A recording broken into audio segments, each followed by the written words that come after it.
Anyone who's watched TABB Forum knows, right now, levels of confidence in the markets are near all-time low. The question is not where the levels are, but how can we restore market confidence? Today I'm joined by Robert Powell from Etrali Trading Solutions to talk about ways in which folks can look to restore market confidence, and really about the culture of compliance that either exists or doesn't exist in today's marketplace. Robert, thanks for joining us. Thanks for inviting me. So what is going on? What are the solutions out there? What are people doing to try to restore confidence in the market, especially around compliance and the culture of compliance within institutions?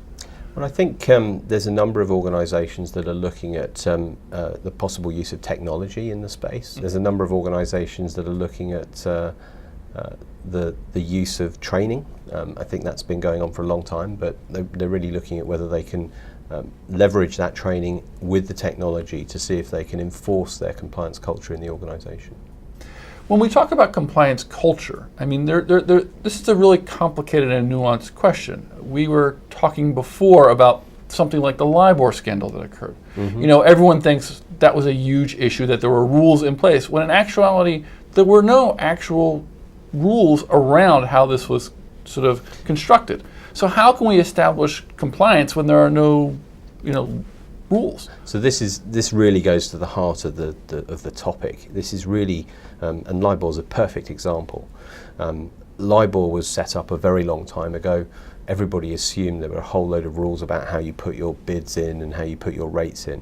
In actual fact, it was much looser than that. And so the conduct of the people who were putting their rates in that were different than the rates they should have been putting in was poor. Mm-hmm. So it's very difficult, or maybe the other way around, it's very easy to see when somebody breaks a rule. You can see they were either in compliance yes with the rule, or a no. It's a yes or a no. It's a pretty easy equation. When you're above that and you're talking about things which are about conduct, there has to be an element of culture in that. So if my organization says we always steer to the left of the line, we always steer on the right side of the road because we want to be compliant with not only the spirit but the letter of the law, that trickles down throughout the organization and becomes part of the way in which the organization behaves. And historically, as you had mentioned before, most folks go about doing that through training, and we get everyone into a room, we go over the rules, we tell them how to act, and we send them on their way. Absolutely. But there's another component to that's equally important, which is the controls mechanism. I mean, how are folks matching controls to training? So we've seen in history, we've seen them using some element of monitoring and surveillance, and that's coming to Europe probably in 2016, which will be very interesting the way that changes. And that's coming through the MiFID 2 level 2 introductions, and that's had a consultation paper that came out this year that's been looked at. And I think the new thing that we're seeing is speech analytics being applied to not only the email, the Bloomberg, the Thomson Reuters messages that are being created, but also to the phone calls, whether they be fixed line or mobile, to see whether people are having conversations that might be veering away from the path that the organization wants to have. And I guess Europeans and the US have taken sort of different philosophical tones to this. Yes. The US has been more prescriptive, rules-based, and the Europeans have taken a more sort of principle-based. Yeah. And so are we still seeing that divergence, or is there sort of a meeting of the minds in the middle? I think that it's starting to see, well, I think with Dodd-Frank and with MiFID 2, we've started to see a very clear move into the middle. So a lot of Dodd-Frank is a little bit more principles-based in terms of the culture and the conduct that you'd expect from somebody in the financial markets.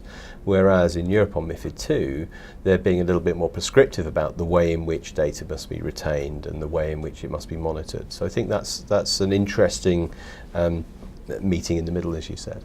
It'll be interesting to see how that plays out. MiFID 2, they're really sort of ramping up right now with the consultation papers. Dodd-Frank, heavily involved in implementation here.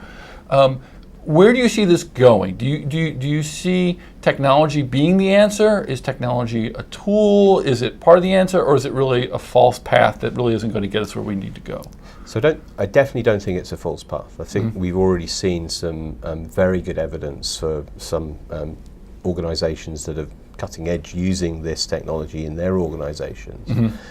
So I think it's a tool. I think it's a tool in the toolbox. It's not It's not the panacea. It's not the thing which everybody's going to sleep better at night over. But it is the thing that will certainly allow some compliance officers to sleep better. So the ability for them to understand that conversations aren't taking place in their organisations that push them into a direction where they don't want to be. So they don't have to then go back over those conversations in the future. So if we are looking to improve market confidence, one of the underlying factors then has to be for these organizations to take on a more proactive approach Absolutely. to compliance, Absolutely. to the culture of compliance, start incorporating some of these technologies and start using the technologies to ensure that their team is steering to the right of the line, as you said. Absolutely, and I think the most important part about this is that this technology has to be used in a way that fits in with their workflows. No compliance officer or monitoring team needs a whole extra load of work to do. They're all working very hard as it is right now.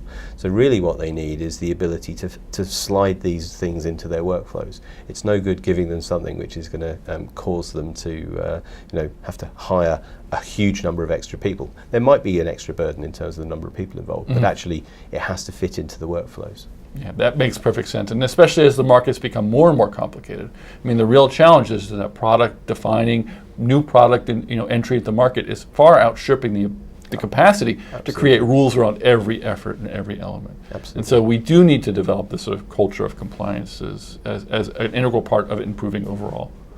I totally agree, and actually what's interesting is the compliance officers that I speak to are very much having this conversation in their own organisations. So I think it's a conversation that's already taking place. Well, as we move forward, I mean, this culture of compliance is going to get more important.